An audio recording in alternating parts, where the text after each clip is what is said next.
দুইজনের হাতে ধরছে, দইরা বলতেছে যারা আমারে ভালোবাসতে চাও এই দুইজনকে ভালোবাসো। ও আবাহুমা, এই দুইজনের বাপের ভালোবাসো। ইমাম হাসান হোসেনের আব্বার নাম কি? মৌলা আলী রাদিয়াল্লাহু তাআলা আনহু। ওয়া উম্মাহুমা, তাদের দুইজনের মাকে ভালোবাসো। দুইজনের মায়ের নাম কি? মা ফাতেমা। ইনি কি লক্ষ্মীপুর ফাতেমার মতো? ইনি হলো খাতুনে জান্নাত মা ফাতেমা, যিনি কোটি কোটি নারী সমাজের সরদারিনী। কথা বলেন ঠিক কি না?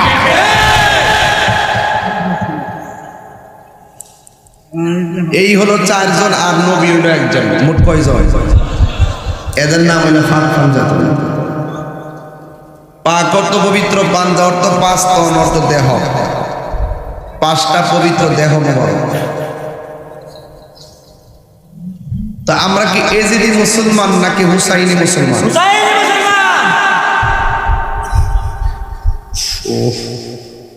হুসাইন বলে ভাই বুকে হাত দিলেন কেন? ভাই আমার কেডা জানে বিষ খাওয়াই দিছে, বুকটার ভিতরে কামড়দা ধরছে। ভাই নাম ডাকুন, কেডা বিষ পান করাইছে? আমি তো দেখছি না, আন্তাজে নাম কইলে কি তুমি তার বিরুদ্ধে লড়াই করবা? আমি তো কইতাম পারি না। ইমাম হুসাইন তো ভাই, সতরে তো ভাই। আরে ভাইয়ে ভাই জুদা হাকার আলাদা হয়। বিপদে ফিরে গেলে ভাইয়ের পিছনে ভাই দাঁড়া। কথা কন ঠিক কিনা? যত কিছুই হোক, ওকে যত কিছু হোক, চোখের সামনে বাইরের কপালে রক্ত জ্বললে আরেক ভাই সহ্য করতে পারে না। ভাই আপনাকে কে বিস্মান করেছে নাম রাখন? আমি কি ওই না, আমি কি আন্দাজি বলে যাব তুমি তার বিরুদ্ধে যাওয়ার জন্য? একজন নির্দোষ মানুষের কি আমি দোষী বলবো? আমি তো দেখি নাই। তো সংক্ষেপে এখান থেকে বুঝাইতে চাইতেছি, যেই নবী যার ঠোঁটের মধ্যে নিজের নুরানি ঠোঁট মুবারক দিয়া চুমা দিছে, এই ঠোঁট দিয়া বিষ পান করে ওই আদরের নাতিটারে শহীদ করে দিছে। আর যে গলার মধ্যে আমার নবী বারবার চুমা দিছে, ওই হুসাইনের গলার মধ্যে ছুরি চালাইয়া ধ্বংস করে দিছে।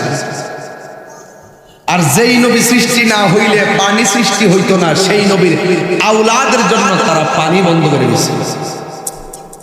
তাহলে বোঝা গেল যুগে যুগে যুগে যুগে এই ঘটনাগুলো যদি ইহুদি করত, খ্রিস্টান করত, হিন্দু করত, মন্ডার মধ্যে বুঝ দিলাম হইলে যে হেরার লোক আমাদের ধর্মীয় সমস্যা আছে। এই ঘটনাটা গড়াইছে দাড়িওয়ালা, টুপিওয়ালা, ফাগরিওয়ালা, ফুরাতের পানি দিয়া বুঝে করি না। ঠিক ওই প্রেক্ষাপটে মুনাফিকরা যুগে যুগে মুসলমানদের নিজের মাথায় নিজেরা কোরআন মারছে। ঠিক এই একটা অবস্থা ফিলিস্তিন চলতেছে। যখন আমরা বাংলাদেশে আন্দোলন করি, তখন বাংলাদেশ যখন ফিলিস্তিনের পক্ষে, ইসরায়েলের বিরুদ্ধে আমরা আন্দোলন করি, তখন এক শ্রেণী দাড়িওয়ালা, টুপিওয়ালা, আহলে হাদিস, লামাজাবিরা এরা কয় কলম দিয়ে বলে সমস্যা সমাধান হবে। আমরা মাইরা 90% ফিলিস্তিনের জায়গা দখল কইরা, মসজিদে দখল কইরা, শিশুদেরকে ওপেন গুলি কইরা কেটে মারতেছে। সেই খাওয়া বন্ধ, ইফতার করা বন্ধ। এই সমস্ত নির্যাতনের বিরুদ্ধে কথা না বইলা কয় কলম দিয়া বলে সমস্যার সমাধান হইব। তাইলে বোঝা গেল এরা ওই ইসরায়েলের দালাল।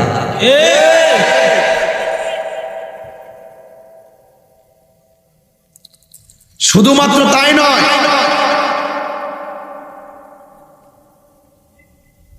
যখন ইরান গত 5 দিনের আগের দিন বৃষ্টির মতন ইসরায়েলের বোমা মারতেছিল, তখন মুসলমানদের মধ্যে কিছু বড় বড় রাষ্ট্র ইসরায়েলের সাথে গোপনে আঘাত করে।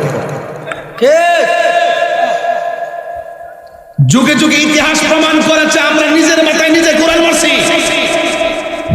এই বাংলাদেশের ভিতরে এরকম চিত্র আছে। আপনি হক কথা বইলা চালা যাবেন, আপনি হক কথা বইলা বিপদে পড়বেন। আরেকবারে ভীষণ দিক দিয়ে তেল দিব, ভালোইছে ভালোইছে। আসি কিনা বলেন? আরে হাসেন মিয়া, লজ্জা থাকেন মিয়া, লজ্জা রাখেন না, হাসেন কেন? ওয়াজ বুঝেন কিছু? মুসলমানদের পিঠ দেয়ালে লেগে গেছে, এখন সব কিছু ভুলে গিয়ে ওইলে আমার বুঝাইয়া তোমার দলে নাও না, তুমি বুঝ যাও, আইসা একটা সমাধান করে হাতে হাত রাখো, ফিলিস্তিন যাই। ঠিক কিনা বলেন? আসেন কিনা বলেন? এখন বলবেন হুজুর ওয়াজের মধ্যে বড় বড় আলাপ করেন, ফিলিস্তিন কই আর বাংলাদেশ কই, আমরা যাবো কেমনে? হ্যাঁ, এটা তো একটা কথাই, যাওয়ার লাগে না। আমি বিশ্বাস করি তাহাজ্জুদ নামাজের টাইমে কোন মুসলমান যদি অন্তর থেকে আল্লাহর কাছে চোখের পানি ফেলায়, আল্লাহ তুমি মুসলমানদেরকে রক্ষা করো, ইহুদিদেরকে ধ্বংস করো, এক একটা চোখের পানির ফোঁটা ইসরায়েলের বিরুদ্ধে ক্ষেপণাস্ত্র হয়ে যাবে। কারণ জাহান্নাম মানুষকে ভয় পায় না, জাহান্নাম ভয় পায় আশেকের চোখের পানিকে। জাহান্নাম বলে আল্লাহ তুমি আমি জাহান্নামের মধ্যে মানুষ দাও। আল্লাহ বলছে ওয়াকুদুহান নাস ওয়াল হিজারা, জাহান্নামের আগুন ধরামো মানুষ দিয়া আর পাথর দিয়া। আর জাহান্নাম বলতেছে আল্লাহ যত মানুষ তোমার পেট ভরে না আরো দাও, কিন্তু তোমার প্রেমিকের চোখের পানি দিও না। তোমার প্রেমিকের চোখের পানি যদি আমি জাহান্নামের মধ্যে পড়ে, আমি জাহান্নামের আগুনের পাওয়া ধ্বংস হয়ে যাব। বলুন আশেকের চোখের পানির দাম কম না বেশি? আরে বাবা শাহজালালের বাড়ি চলে ইয়ামেন দেশে, গরু গোবিন্দ এমন ভাবে যন্ত্রণা দিয়েছে, বাবা শাহজালাল অস্ত্র নিয়ে আসে নাই, দিল থেকে একবার আল্লাহু আকবার বলছে, গরু গোবিন্দের বিল্ডিং ফেটে চুরমার হয়ে গেছে। আমরা সেই উত্তরসূরি।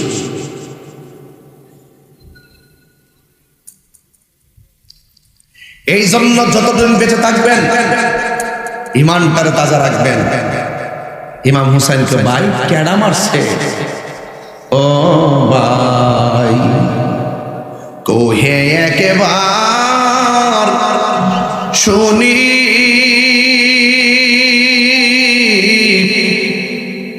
কে তোমারে খাওয়াইছে রাসূলের রানী রে, হায়রে আমার সোনার চন্দ্রমণি, হায়রে আমার সোনার চন্দ্রমণি। ছোট ভাই কই বড় ভাই রে, ও ভাই কেমনে যাওছো লিয়া,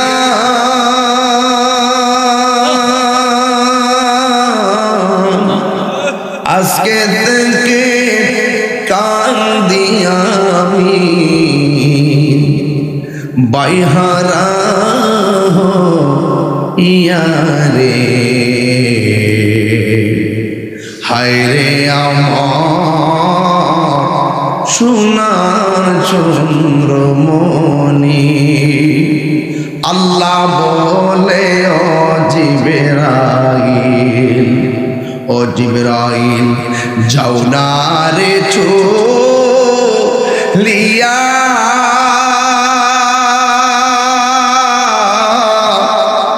70,000 ফেরেশতা নামাও, জানাজার না গিয়া রে,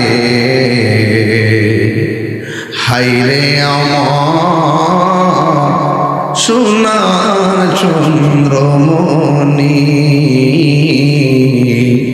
হায়রে আমার সোনার চন্দ্রমণি। আকাশ কান্দে বাতাসে কান্দে, কান্দে দরিয়ার পানি,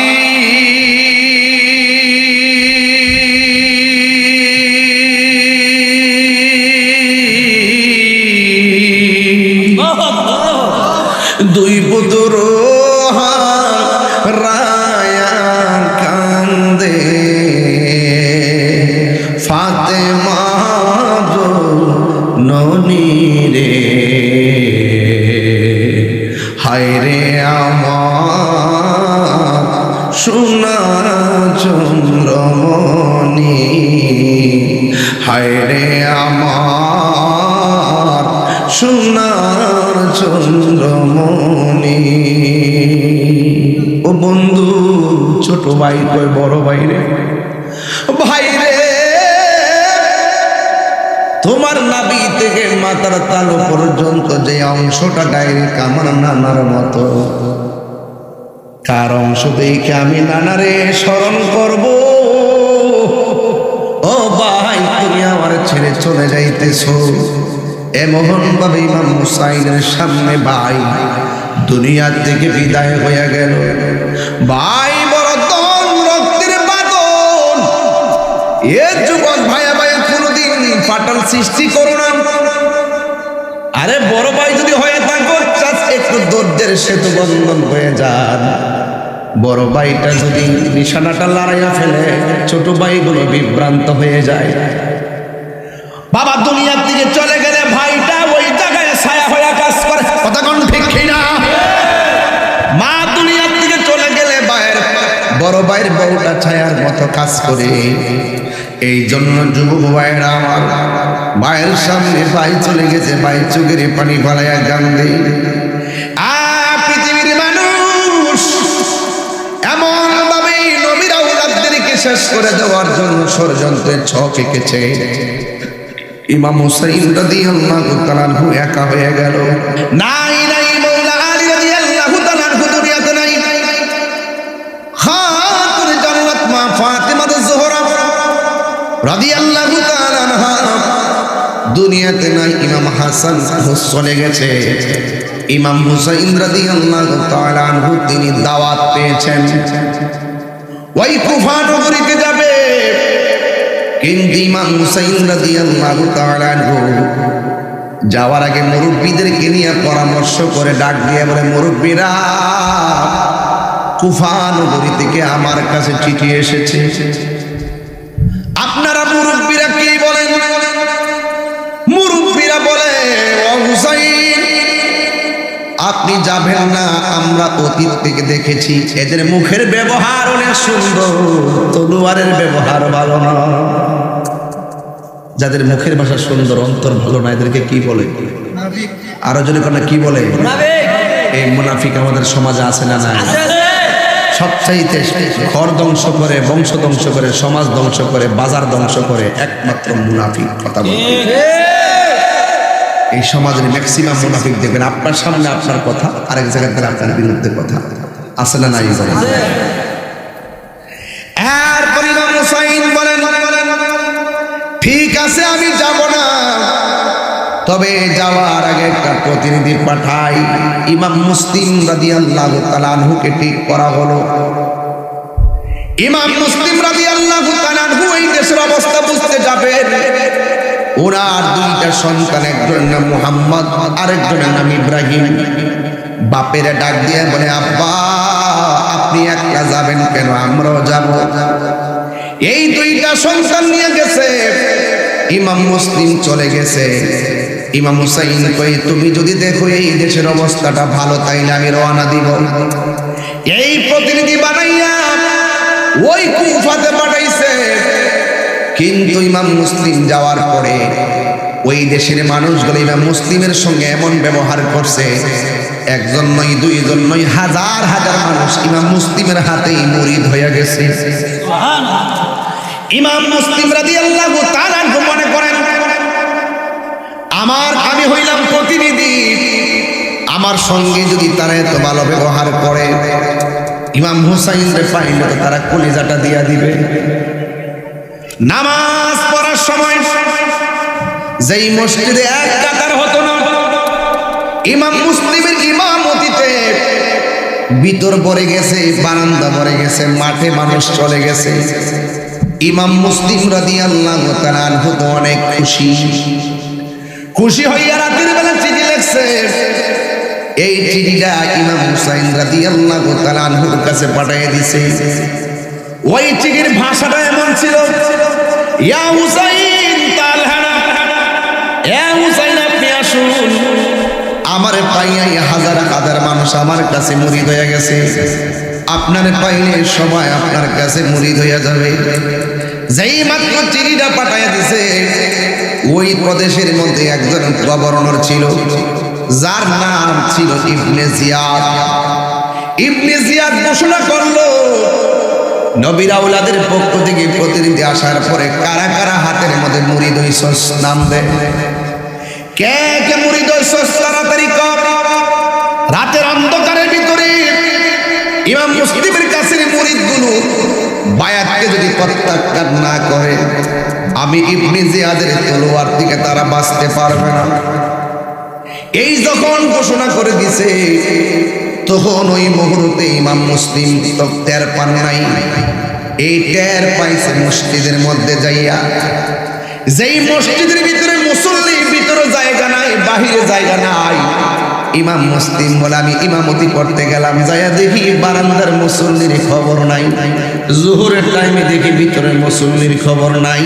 রাতের বেলা ঘুমায়া ঘুমায়া চিন্তা করে, মুরব্বীরা যে কইছিল এদের মুখের ব্যবহার অনেক সুন্দর, তলোয়ারের ব্যবহার ভালো না, মনে হয় যেন এরা আমাদের সঙ্গে মুনাফিকি করতেছে।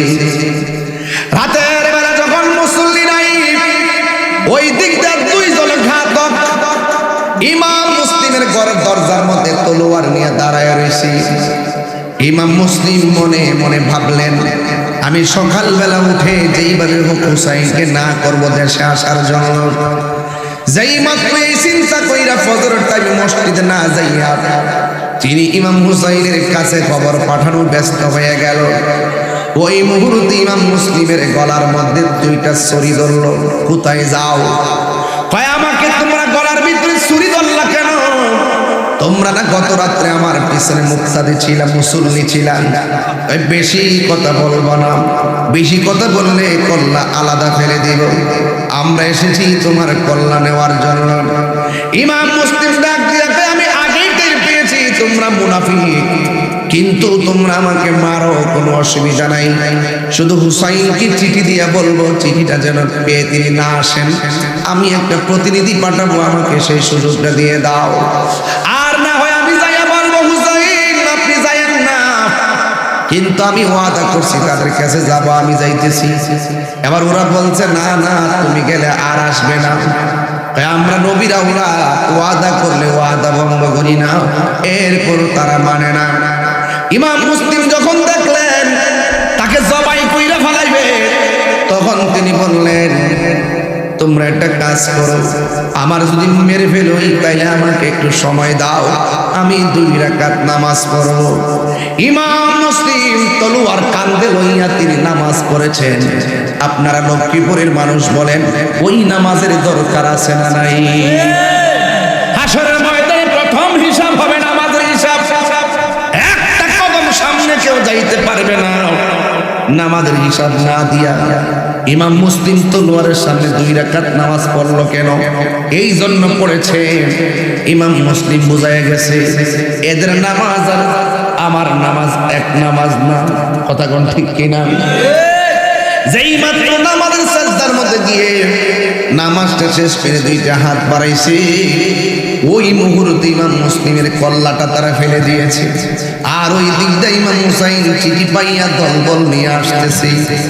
আর এই দিকটা 2টা সন্তান ফজরের নামাজের পরে সূর্য ওঠার পরে যেই বাসায় ছিলেন সেই বাসার মালিকরে বলতেছে, ও সাহিবুল বাইত, ও ঘরের মালিক, আব্বা তো প্রতিদিন রৌদ্র ওঠার পরে আমাদের খোঁজ খবর নিতেন, আমার আব্বা আজকে কোথায়?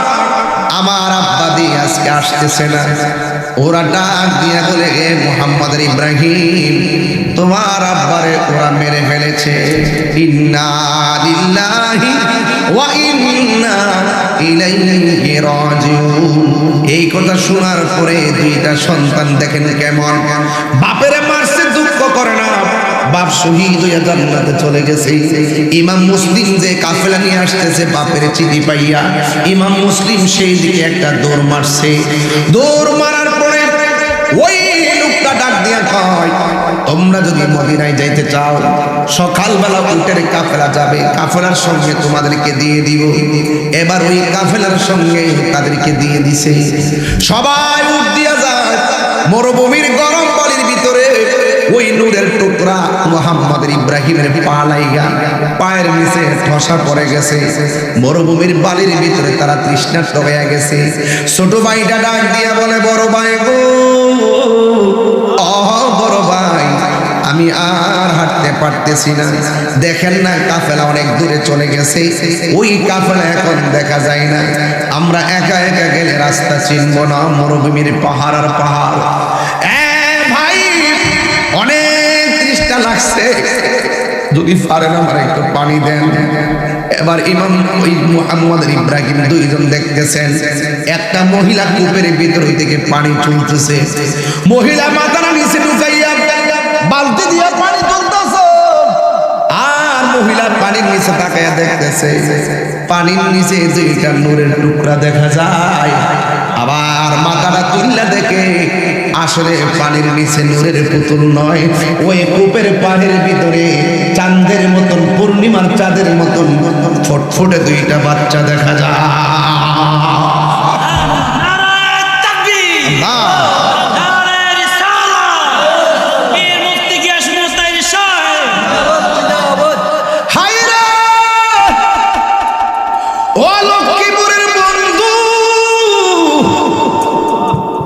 এখন বলবেন এত গভীর রজনীতে কেন আলোচনাটা তুললাম?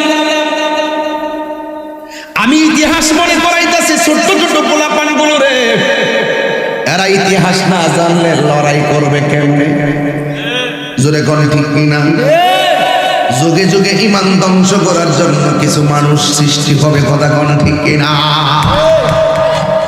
এবার ছোট দুইটা বাচ্চা যখন পানির কুয়ার পাশে দাঁড়াইয়া রইছে, ওই মুহূর্তে মহিলাটা ডাক দিয়ে, বাবা তোমার বাড়ি কোথায়, তোমার নাম কি?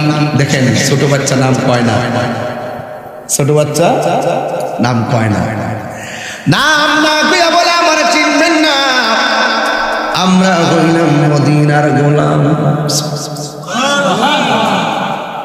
ইচ্ছে জাগে আমাদের যেতে মদিনা, ইচ্ছে জাগে চুমু খেতে সোনালি রওজায়, ইচ্ছে জাগে চুমু খেতে সোনালি রওজায়। সারা বছর অনেক উমরা করে জিলহজ মাসে হাজিরা হজ পালন করে। সারা বছর অনেকে উমরা করে জিলহজ মাসে হাজিরা হজ পালন করে। তাদের সঙ্গে সাথী হতে আমারই মন চায়, তাদের সঙ্গে সাথী হতে আমারই মন চায়। ইচ্ছে জাগে চুমু খেতে সোনালি রওজায়, ইচ্ছে জাগে চুমু খেতে সোনালি রওজায়। ঠিক কিনা? ওই ছোট বাচ্চা দুইটা বলে, আমরা মদিনার গোলাম, আমরা একটু পানি তৃষ্ণা লেগেছে, আমরা একটু পানি পান করব। এবার তাদেরকে পানি পান করাইল, আর বলেছে আমরা মদিনায় যাবে, রাস্তা দেখায়া দেন। ওই মহিলা ডাক দিয়া বলে, এখন মদিনার কাফেলা পাওয়া যাবে না, যদি মদিনায় যেতে চাও আমি যেই বাড়িতে থাকি সেই বাড়িতে তোমাকে নিয়ে যাই। সকালবেলা মদিনা আর কাফেলা দৌড়াইয়া দিব, চিৎকার মেরে কি আল্লাহু আকবার বলা যাবে